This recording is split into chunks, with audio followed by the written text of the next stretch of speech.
हो रहा है। और जिस तरह से कांग्रेस के भी प्रवक्ता ने कहा कि कांग्रेस ने निश्चित रूप से जो अपने घोषणा पत्र में कर्मचारियों को, चाहे संविदा हो, चाहे वो दैनिक वेतन हो, या चाहे जो नियमित कर्मचारी हैं उनके लिए ओपीएस की भी जो अवधारणा रखी थी और उनको किया था, तो वो अभी जो जिस हिसाब से देखना चाहिए रुझान, तो मुझे तो ऐसा लगता था कि ये कर्मचारियों के मतपेट हैं, तो मतलब कि इनकी लीड होनी चाहिए। अब देखिए आगे क्या होता है, अभी कुछ दिशा तो तय नहीं हो रही, लेकिन जिस हिसाब से हम मीडिया ने जो एग्जिट पोल किया उस हिसाब से वो दिशा दिख रही है कि निश्चित रूप से जो एग्जिट पोल है वो लगभग सही ही आएंगे अनुमानतः। ठीक है। जिस तरह से अगर बात करें अजय जी, जो रुझान है उसमें तो मध्य प्रदेश में बीजेपी आगे चल रही है, लेकिन रुझान है अभी सिर्फ अगर बात करें कि जो मेन इस बार अगर के खेल जिसने किया है, हालांकि शिवराज सिंह चौहान ने भी कहा है, वो है महिला और नए वोटर्स यानी कि युवा। तो महिला वोटर्स का थोड़ा सा समझ में आता है कि चलो ठीक है, आपने जो लास्ट में एक बड़ा दाव खेला उसमें से आपको कहीं ना कहीं उसका माइलेज मिला, लेकिन युवाओं ने आखिर किसकी तरफ वोट दिया होगा, आपको क्यों वोट दिया होगा? देखिए दीपक जी, तुम्हारी लाडली बहना मुख्यमंत्री जी तो आज हैं, वो जब एक भारतीय जनता पार्टी के साधारण कार्यकर्ता के रूप में जनता के बीच में पांव पांव वाले भैया के रूप में पहचाने जाते थे, तब से वो बेटियों को उनकी शादियों के लिए, उनके निकाह के लिए सब जात, सब पंथ, सब संप्रदाय, कोई वर्ग, कोई विषय, सबको देखते हुए वो उनकी शादियों का आयोजन करते थे। धीरे जब वो उनको मुख्यमंत्री बना और जनता की सेवा करने का अवसर मध्य प्रदेश की जनता ने दिया, तो उन्होंने इसको एक योजना बना के, जिसको मध्य प्रदेश की इस योजना को पूरे देश में, चाहे नाम बदल के सब राजनीतिक दलों ने उसको किया हो, मैं बहुत प्रामाणिकता के साथ कहता हूं, आज के इस जो लाडली बहना योजना है, इसको भी देश की सभी राजनीतिक दल किसी ना किसी नाम बदल करके इसका अनुसरण करने वाले हैं, क्योंकि इसका इस बार के चुनाव परिणामों में बहुत जबरदस्त असर रहा है।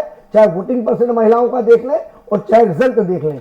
और मैं फिर कहता हूं, चाहे स्वराज एक्सप्रेस का जो एग्जिट पोल जो आ रहा था, चाहे अन्य मीडिया तंत्र का आ रहा था, चाहे लाख हमारे प्रतिपक्ष के दल हमारे पे परिहास उड़ा रहे थे, ये तो ऐसा है, ये तो वैसा है, ये तो ऐसा नहीं होता, ये परंतु आज जो रुझान है, शुरुआती रुझान है, वो भारतीय जनता पार्टी के पक्ष में जा रहे हैं और निश्चित भारतीय जनता पार्टी मध्य प्रदेश में एक बार पुनः सरकार बनाने जा रही है। अभी आपने जो चंद लाइनें बोले उसमें से एक लाइन आपने बोली कि हमने ये जो योजना शुरू की है इसमें एक बड़ा गेम चेंजर साबित हो रही है महिलाएं, और वोट प्रतिशत बढ़ा है या वोट प्रतिशत हमारे पक्ष में जा रहा है।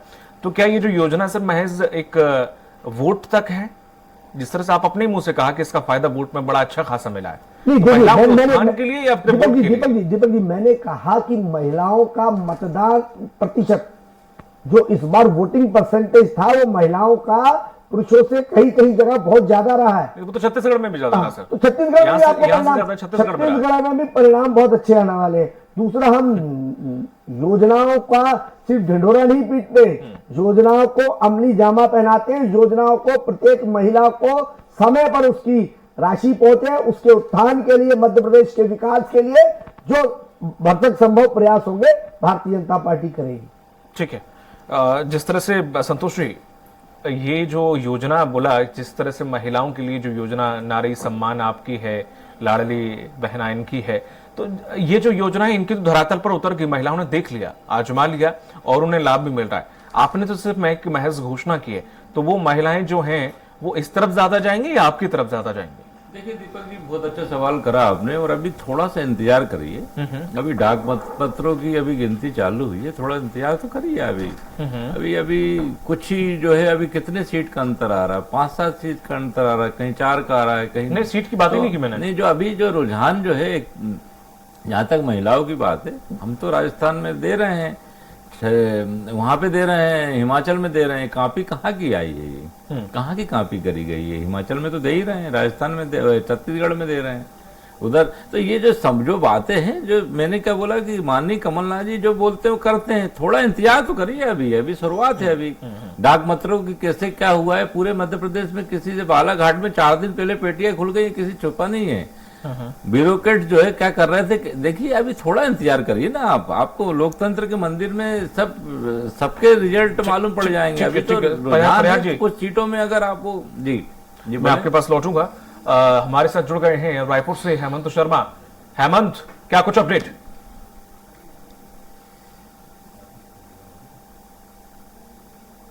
हेमंत, आप तक आवाज आ रही है?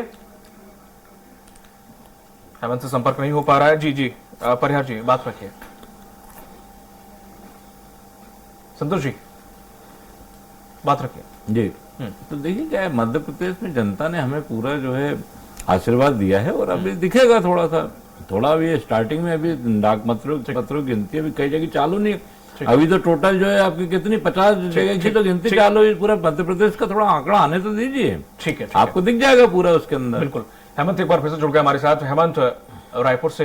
हेमंत, क्या कुछ रुझान आ रहे हैं छत्तीसगढ़ से और क्या स्थिति है, क्या कुछ अपडेट आपके पास? देखिए दीपक, मैं अभी रायपुर के मतगणना स्थल पर हूं। रायपुर के 7 विधानसभा सीटों के लिए यहाँ पर मतगणना हो रही है। डाक मत पत्र की गिनती हो गई। हमारे साथ धीरेन्द्र साहू जी, उनसे बातचीत करते हैं। मैं क्या दावे हैं? नहीं, ये अलग अलग नहीं, हमने एक साथ आपसे बात कर लिया।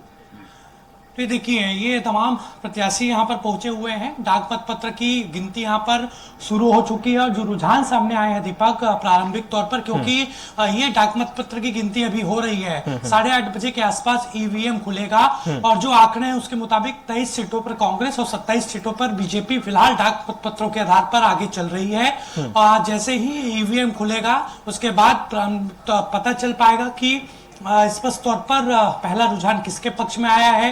रायपुर विधानसभा, 7 विधानसभा की बात की जाए तो सबसे पहले रायपुर उत्तर का यहाँ पर रिजल्ट आएगा। जिस तरह से देखे रुझानों से जो उम्मीद थी वो थोड़ा सा, हेमंत अगर देखे तो थोड़ा सा रोचक उठे देखें, क्योंकि जिस तरह से कांग्रेस ने जो सरकारी कर्मचारियों के लिए इतना कुछ किया है या फिर उनकी हक की लड़ाई लड़ने की बात की, और अब लेकिन जो हम देख रहे हैं वो थोड़ा सा नतीजे रुझानों में अलग है।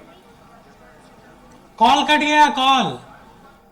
ठीक है, हेमंत से संपर्क टूट गया है, लेकिन हम जल्दी हेमंत से जुड़ेंगे। हमारे साथ लगातार हमारे पैनलिस्ट बने हुए हैं। भूपेन जी, जिस तरह से देखा जाए मध्य प्रदेश की हम बात अगर करें, एज अ वरिष्ठ पत्रकार, और आपने कई विधानसभा चुनाव आप देखे होंगे, तो उसमें सबसे ज्यादा इस बार क्या रोचक रहा मैं आपसे जानूंगा। लेकिन इस वक्त की बड़ी खबर आ रही है मध्य प्रदेश से। छत्तीसगढ़ में आए शुरुआती रुझानों में 22 पर यहां पर कांग्रेस है, मध्य प्रदेश में 43 सीट पर बीजेपी है, 27 सीट पर कांग्रेस है। इस वक्त की बड़ी खबर हम आपको बता रहे हैं, रुझानों में लगातार अपडेट आ रहा है। छत्तीसगढ़ में 22 सीट पर बीजेपी आगे चल रही है और 28 पर कांग्रेस है। अब थोड़े से आंकड़े बदल गए हैं। मध्य प्रदेश की अगर बात करें तो 43 सीट पर बीजेपी है, और कांग्रेस की अगर बात करें तो 27 सीट पर कांग्रेस आगे चल रही है। मध्य प्रदेश में जो रुझान आ रहे हैं, बीजेपी 22 सीट पर है और कांग्रेस 28 सीट पर, ये आंकड़े बदल गए हैं। मध्य प्रदेश से इस वक्त की बड़ी खबर, जहां पर 43 सीट पर बीजेपी आगे रुझानों में और 27 पर कांग्रेस। एक बार फिर से रुक कर लेते हैं गैस्ट्रो की तरफ। जी भूपेन जी, जो मेरा सवाल था, देखिए इस बार जो इलेक्शन में हुआ है, देखिए हाईटेक होता जा रहा है चुनाव। Definitely. इस बार जो बीजेपी ने किया वो डिवीजन वगैरह के किया है। जैसे तरह से कांग्रेस पहले करती थी, तो जिसको अपन कह सकते हैं मुस्लिम डिवीजन करती थी, अल्पसंख्यक वाली राजनीति करती थी। इस बार जो बीजेपी ने किया वो एक युवाओं को वोट अटैच करने के लिए किया, और दूसरा एक महिलाओं का डिवीजन किया। तो उन्होंने माना कि 50% जो महिलाएं हैं भारत में या राज्य में, तो उनके लिए कोई स्वावलंबन योजना, तो भले वो स्वावलंबन न हो के एक शासन की एक प्रोत्साहन योजना कर दी है, जिससे एक उनको 1250 रुपए, 1000, और फिर उसको कांग्रेस ने भी अपने मैनिफेस्टो में रखा। तो ये जो एक कैलकुलेशन की जो राजनीति चल रही है, क्योंकि दिन पे दिन कंपटीशन बहुत हो रहा है, और जिस हिसाब से पार्टियों के लेवल पे और कैंडिडेट दोनों ही अपने क्षेत्र में बहुत ही मेहनत करने पड़ते हैं, और कुछ कुछ इशू, अगर हम इस चुनाव की गणना देखें तो 2 जून से पहले का जो माहौल चल रहा था वो बिल्कुल अगेंस्ट था, मतलब विपक्ष, क्योंकि ये जो चुनाव है मैं देख रहा हूँ, ये जनता खुद लड़ रही है। जनता इस समय ये थी कि अगर कांग्रेस का देखा जाए तो परिवर्तन की एक लहर थी जनता के बीच में, और क्योंकि वो स्वाभाविक है कि एक लगातार सरकार रहती है, तो वो इसमें कांग्रेस का उतना रोल नहीं रहा जितना जनता का रोल रहा, और फिर उसको चेंज करने में बीजेपी ने काफी बड़ी, उनके जो केंद्रीय नेता थे उन्होंने लगातार रैलियां की और माहौल बनाया, और जिसके कारण आज जो दिख रहा है वो जो दिखेगा परिणाम, और जो भी वो इन्हीं के कारण दिखेगा। ठीक है। अजय जी, जिस तरह से इस बार कई मुद्दे थे बीजेपी के लिए जो थोड़ा सा मुश्किलात पैदा कर रहे थे, चाहे वो बेरोजगारी हो, चाहे वो महंगाई हो, उसमें से एक मुद्दा और था, बड़ा हटके था, लेकिन आमराय थी। वो आमराय ये थी कि नहीं, अब चेंज होना चाहिए। जैसे कि अभी भूपेंद्र जी ने भी कहा कि नहीं नहीं बहुत हो गया, थोड़ा सा चेंज होना चाहिए, और जब कोई सरकार लगातार आती रहती है तो निरंकुश हो जाती है, ऐसा कहना था लोगों का। ये एक सवाल और था, एक परेशानी और थी बीजेपी के लिए, जो कि देखने को मिलेगी शायद कहीं। दीपक जी, जैसा भूपेंद्र जी ने कहा, वरिष्ठ पत्रकार है, उनकी लेखनी और उनकी पारखी नजर भी काफी सजग रहती है। निश्चित जनता के अंदर ऐसा भाव हो सकता है, इस पे मैं कहीं कोई इनकार नहीं करूंगा, परंतु जनता ने कांग्रेस के वो 15 माह की सरकार भी देखी है। ठीक, जनता ने इनका कुशासन देखा है। जनता ने प्रामाणिकता भारतीय जनता पार्टी की सरकार को लेकर दी है। ठीक, आपकी सरकार देखी, कुशासन देखा, इस पर मैं चर्चा करूंगा, लेकिन हमारे साथ हमारे दो सहयोगी जुड़ गए हैं। दुर्गेश भोपाल से जुड़ गए हैं और हेमंत रायपुर से जुड़ गए हैं। दुर्गेश, क्या कुछ अपडेट रुझानों में? बिल्कुल स्पष्ट तौर से दीपक, मतगणना 8 बजे से चालू होनी थी, जो कि चालू हो गई है। अब स्पष्ट तौर से रुझान जो है 1 घंटे के अंतराल में हमको रुझान देखने को जरूर मिलेंगे कि मध्य प्रदेश में क्या स्थिति है, चूंकि जिस तरीके से मध्य प्रदेश में कांग्रेस के वरिष्ठ नेताओं के द्वारा लगातार दावे किए जा रहे हैं, जहां तक कि अभी कुछ ही देर पहले दिग्विजय सिंह ने भी मीडिया के सामने बयान दिया है कि वह 130 सीटों के साथ मध्य प्रदेश में कांग्रेस की सरकार बना रहे हैं। इसके पहले जिस तरीके से पूरे प्रदेश के साथ साथ राजधानी भोपाल में भी जीत के जो पोस्टर हैं वह लगा दिए गए कि कमलनाथ की सरकार आ रही है, जीत के पोस्टर लगा दिए गए थे। हालांकि जो एग्जिट पोल थे, एग्जिट पोलों ने जरूर कहीं ना कहीं कांग्रेस पार्टी को संशय में डाल दिया था, चिंता में डाल दिया था कि जिस तरीके से एग्जिट पोलों के परिणाम निकलकर सामने आ रहे थे, एग्जिट पोल के मुताबिक कहीं ना कहीं भारतीय जनता पार्टी के मध्य प्रदेश में सरकार बना रहे थे, जिसके बाद से कांग्रेस पार्टी के जो वरिष्ठ नेता हैं उन्होंने यह सोशल मीडिया के जरिए, मीडिया के जरिए यह तमाम मध्य प्रदेश की जनता, मध्य प्रदेश के अपने कार्यकर्ताओं को उन्होंने संदेश दिया कि कहीं पर भी मध्य प्रदेश में इस बार भारतीय जनता पार्टी की सरकार नहीं बन रही है, कांग्रेस की सरकार बन रही है, चूंकि यह एक षड्यंत्र है ताकि वह अधिकारियों पर प्रभाव डाल सकें, और इसी के साथ साथ में मध्य प्रदेश की जनता को गुमराह करने का काम कर रही भारतीय जनता पार्टी, जैसा कि कांग्रेस पार्टी का आरोप था। इसी के साथ में अगर देखा जाए तो आने वाले 1 से 2 घंटे के अंतराल में मध्य प्रदेश में रुझान देखने को मिल जाएंगे कि आखिरकार जनता ने किसको अपना जनादेश दिया है, किसको आशीर्वाद दिया है, और इस तरीके से 2 घंटे के अंतराल में यह हमको देखने को मिलेगा। जी बिल्कुल, शायद आप कमलनाथ जी के बंगले के पास खड़े हुए हैं, तो क्या कुछ हलचल देखने को मिल रही है दुर्गेश? बिल्कुल स्पष्ट तौर से मैं कमलनाथ के बंगले के बाहर खड़ा हुआ हूं, जहां पर आप ये तस्वीरें आप देख सकते हैं। यहां पर कमलनाथ के बंगले पर अभी तमाम जो वरिष्ठ नेता हैं, वरिष्ठ नेता कमलनाथ के बंगले पर पहुंचे हुए हैं, और कुछ ही देर बाद यहां से सभी नेता इकट्ठा होकर प्रदेश कांग्रेस कार्यालय का जो वॉर रूम है, जहां पर वॉर रूम बनाया गया है, उस वॉर रूम पर प्रदेश कांग्रेस कार्यालय में सभी नेता वहां पर पहुंचेंगे, और वहीं से ही उसी वॉर रूम से सभी नेता, चाहे रणदीप सुरजेवाला हो या कमलनाथ हो, सुरेश पचौरी हो, दिग्विजय सिंह हो, तमाम सभी वरिष्ठ नेता वहां पर अपने पूरे प्रदेश की मॉनिटरिंग करेंगे, पूरे प्रदेश पर नजर रखी जाएगी, पूरे प्रदेश के जो मतगणना जहां प्रदेश पर हो रही है वहां पर उन मतगणनाओं पर नजर रखी जाएगी, मॉनिटरिंग की जाएगी। इस वॉर रूम के निकलने के लिए दिग्विजय सिंह भी यहां पर पहुंच चुके हैं, कमलनाथ के बंगले पर रणदीप सुरजेवाला भी पहुंच चुके हैं, तमाम वरिष्ठ नेता कमलनाथ के बंगले पर पहुंच चुके हैं, और यहीं से सभी नेता पीसीसी प्रदेश कांग्रेस कार्यालय के लिए कुछ ही देर में यहां से रवाना होंगे। जी ठीक है, हमारे साथ हेमंत भी लगातार बने हुए हैं रायपुर से। हेमंत, क्या कुछ अपडेट? देखिए, डाक मत पत्रों की गिनती चल रही है और 8:30 बजे से ईवीएम खुलना स्टार्ट हो जाएगा, यानी ईवीएम से गिनती शुरू हो जाएगी। और जो डाक मतपत्र के जरिए जो अपडेट आया है, रायपुर जिले की 7 विधानसभा में से 3 विधानसभा का रुझान यहाँ पर आया, तीनों सीट पर बीजेपी आगे है।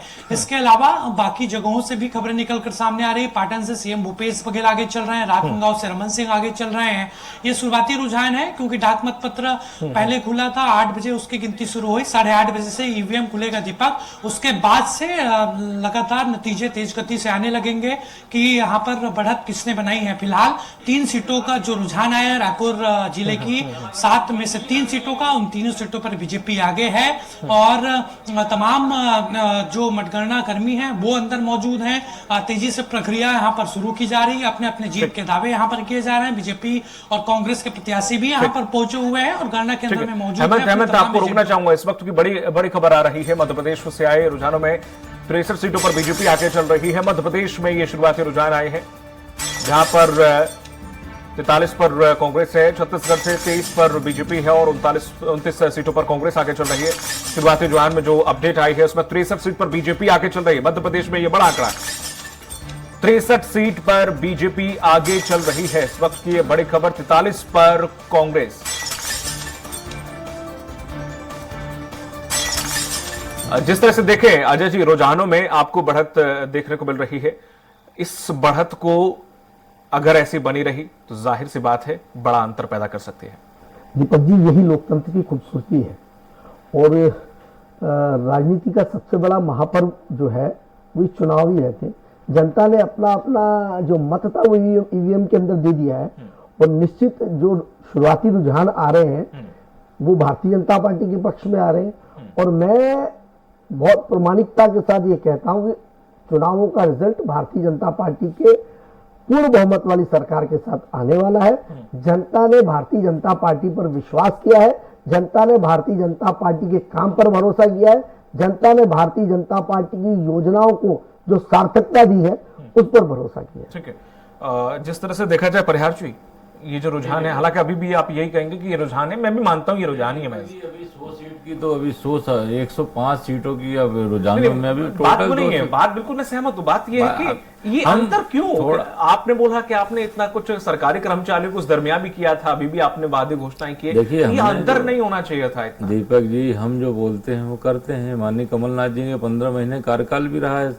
वो कार्यकाल में हमने 1 रुपए यूनिट बिजली बोला था, दी हमने। 27 लाख किसानों का कर्जा माफ करा। परिहार जी, थोड़ा सा मैं आपको रुकना चाहूंगा। इस वक्त की बड़ी खबर आ रही है बुरहानपुर से, जहां पर डाइट कॉलेज में मतगणना स्थल पर प्रत्याशियों ने रुकवाई मतगणना। जी हाँ, बुरहानपुर से बड़ी खबर हम आपको बता रहे हैं। मतगणना स्थल पर बैठने की पर्याप्त व्यवस्था नहीं होने से जो प्रत्याशी है वो नाराज हो गए हैं। प्रत्याशियों ने विरोध करके मतगणना रुकवा दी है। इस वक्त की बड़ी खबर बुरहानपुर से हम आपको बता रहे हैं, जहां पर प्रत्याशियों ने मतगणना रुकवा दी है। व्यवस्था नहीं होने पर जो बैठने की व्यवस्था है उससे नाराज दिखे हैं जो प्रत्याशी हैं, जिसकी वजह से मतगणना रुकवा दी गई है प्रत्याशियों के द्वारा। इस वक्त की ये बड़ी खबर हम आपको बता रहे हैं। बुरहानपुर में डाइट कॉलेज में ये मतगणना स्थल है जहां पर प्रत्याशियों ने मतगणना रुकवाई। ये बड़ी खबर हम आपको बता रहे हैं जहां पर मतगणना को रुकवा दिया गया है बुरहानपुर से। बैठने की व्यवस्था नहीं होने से जो प्रत्याशी है वो नाराज दिखे हैं, जिस वजह से उन्होंने मतगणना रुकवा दी है। इस वक्त की बड़ी खबर हम आपको बता रहे हैं। बैठने के लिए पर्याप्त जगह न होने की वजह से ये मतगणना रुकवा दी गई है।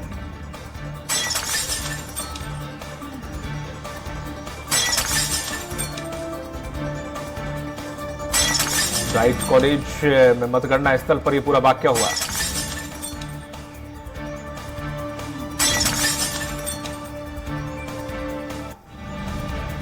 इस वक्त की और बड़ी खबर, बरगी जबलपुर में संजय यादव आगे चल रहे हैं, वहीं पनागर में सुशील तिवारी आगे। इस वक्त की बड़ी खबर, छिंदवाड़ा से कमलनाथ आगे चल रहे हैं, काला पीपल से कुणाल चौधरी आगे, बुधनी में शिवराज सिंह आगे चल रहे हैं। लगातार कमलनाथ बंगले के बाहर खड़े हुए हमारे सहयोगी दुर्गेश कमलनाथ जी आगे चल रहे हैं। हालांकि ये रुझान है और ये देखा जाए तो एक वो तो खैर आंकड़े बहुत बड़े निश्चित हैं कि कमलनाथ जी आगे चलेंगे, उसमें कोई अतिशयोक्ति नहीं है, लेकिन फिर भी दुर्गेश। बिल्कुल स्पष्ट तौर से दीपक, अभी जिस तरीके से रुझान आ रहे हैं, करीब 63 सीटों से बीजेपी आगे चल रही है और करीब 50 सीटों पर कांग्रेस पार्टी आगे चल रही है और 63 सीटों पर बीजेपी आगे चल रही है। और जिस तरीके से अलग अलग विधानसभाओं से अलग अलग तस्वीरें निकलकर सामने आ रही है, जिस तरीके से बुधनी विधानसभा से मुख्यमंत्री शिवराज सिंह चौहान आगे चल रहे हैं, छिंदवाड़ा से अगर बात की जाए कमलनाथ आगे चल रहे हैं, जो कि मध्य प्रदेश की दोनों ही बड़ी हाई प्रोफाइल सीट है, बड़ी चर्चित सीटें हैं, चूंकि छिंदवाड़ा से कमलनाथ खुद वहां पर विधानसभा का चुनाव लड़ रहे हैं और बुधनी से शिवराज सिंह चौहान लड़ रहे हैं। दोनों ही सीटों पर मध्य प्रदेश की तमाम जनता की नजरें टिकी हुई हैं कि वहां से आखिरकार क्या परिणाम निकलकर सामने आएंगे। और जिस तरीके से अभी तक का रुझान जो निकलकर सामने आ रहा है, उस पर कमलनाथ छिंदवाड़ा से आगे चल रहे हैं। और इसी के साथ साथ में अगर मध्य प्रदेश की राजधानी भोपाल की बात की जाए तो भोपाल से ही अब भोपाल में ही कुछ ही देर में रुझान आना चालू हो जाएंगे भोपाल की विधानसभा सीटों के लिए। जी दुर्गेश, जानकारी के लिए शुक्रिया आपका। लगातार नजर बनाए रखिएगा, पल पल के अपडेट आपसे लेते रहेंगे। और जिस तरह से देखा जाए, बात कर रहे थे परिहार जी आप कि कमलनाथ जी आगे चल रहे हैं, ठीक है, कमलनाथ जी तो आगे चले गए और ये तो खैर ऐसी सीट हैं जिनमें सवाल उठता ही नहीं है, जैसे बुधनी सीट हुई सीएम शिवराज सिंह चौहान की। सवाल ही जो आप जिक्र कर रहे थे कि जो अंतर 66 और 49 का दिख रहा है, इसको कैसे देखेंगे? हालांकि आप कई बार ये आरोप लगाते रहे कि डाक मतपत्रों के साथ छेड़छाड़ हुई है कई जगह। देखिए दीपक जी, अभी कुल 100-125 वोट 100-125 सीटों के रुझान आए, 230 के पूरे आने दीजिए। अब डाक पत्र में भी अब 10-12 से हम आगे चल रहे हैं, तो ये अभी थोड़ा सा शुरुआत में कुछ ज्यादा इसके अंदर अतिशोक्ति हुई कुछ किसी ये सही के, बात है आपकी। क्योंकि मध्य प्रदेश के लोकतंत्र में जनता भगवान होती, जनता ने अपना मत का फैसला कर दिया है और अब गिनती चालू हुई है। थोड़ा इंतजार करिए तो उसके अंदर सब आपको दिखेगा। और जहां तक जो है आप इससे अंदाजा लगाइए ना कि प्रशासन की क्या व्यवस्था है, कि बैठने तक की व्यवस्था नहीं कराई वहां बुरहानपुर में, तो ये तो मजाक बना रखा है मध्य प्रदेश के ब्यूरोक्रेट्स ने। तो अब कैसा क्या हुआ होगा ये तो ये तो वहां के जो लोग ही हैं वो बता पाएंगे। आप ये बताइए मध्य प्रदेश में कितना बड़ा दुर्भाग्य का विषय कि कलेक्टर व्यवस्था बैठने की नहीं करा पाया प्रत्याशियों की, वहां वोटिंग रुकवा दी गई। तो ये तो ब्यूरोक्रेट जो मध्य प्रदेश के जो बेलगाम हो चुके हैं, ये क्या क्या कर सकते हैं, ये तो ईश्वरी मालिक है इनका। हम तो शुरू से बोल रहे हैं, तो आज ही बोल रहे हैं। आप ये बताइए, शर्म आना चाहिए कि लोकतंत्र के मंदिर में भगवान प्रयाग जी मालिक रोकना होता है। चाहूंगा, दिग्विजय सिंह का कुछ बयान सामने आया है। Camping in Bhopal from BJP, Vaishnav, Bhupendra Yadav, and many are coming. So, any big plan? Probably they are preparing for ED, IT, CBI. Sir, एक जरूरी सवाल, विधायकों की खरीद फरोख्त को लेकर कई आप लोगों ने भी सवाल उठाए हॉर्स ट्रेडिंग को लेकर, किस तरह से देख रहे सिचुएशन को, कैसे आप लोग नजर बनाए हुए हैं, क्या कुछ आप लोगों की तैयारी है कि इस बार जो है वो ना हो जो पिछली बार हुआ था सरकार बनने के बाद? आप पूरा एहतियात बरत है क्या कांग्रेस विधायकों को कहा गया है जीत के बाद सीधे सर भोपाल आने? निश्चित सर्टिफिकेट के साथ। सर, बिकने वालों पे नजर रखी है आपने? बिकने वालों पे नजर रखी है? जैसे पिछली बार हो चुका था आपके साथ, आपके अपने विश्वासी लोग थे। अब ऐसा है कि कौन कब बिक जाए तो बड़ा मुश्किल है, लेकिन फिर भी अब उस तरह के लोग हमारे पास नहीं है। सर, ज्योतिरादित्य सिंधिया कितना बड़ा फैक्टर होने वाला है, क्योंकि पिछली बार आप लोगों के साथ थे, इस बार दूसरे उसमें ग्वालियर चंबल संभाग में वो फैक्टर नहीं तो और कहाँ होगा। कितनी सीटें सर लग रही हैं कि? तो पहले भी कहता हूँ, आज भी कहता हूँ 130+। सर, निर्दलीय और इन बागियों से बातचीत है आप लोगों की? और इस वक्त की बड़ी खबर, सावेर सीट से बीजेपी के तुलसी सिलावट जो आगे। इस वक्त की बड़ी खबर, लाहौर में कांग्रेस के डॉक्टर गोविंद सिंह आगे चल रही है और मल्हारगढ़ में बीजेपी के जगदीश देवड़ा आगे चल रहे हैं। बुधनी में शिवराज सिंह चौहान आगे। शुरुआती रुझानों में बालाघाट से बीजेपी के गौरीशंकर बिसेन आगे। सावेर सीट से बीजेपी के तुलसी सिलावट आगे। लाहौर में कांग्रेस के डॉक्टर गोविंद सिंह आगे चल रहे हैं। आपको बता दें कि मल्हारगढ़ में जगदीश देवड़ा बीजेपी के आगे चल रहे हैं और बुधनी से शिवराज सिंह चौहान। बालाघाट से बीजेपी के गौरीशंकर बिसेन आगे। सावेर सीट से बीजेपी के तुलसी सिलावट आगे।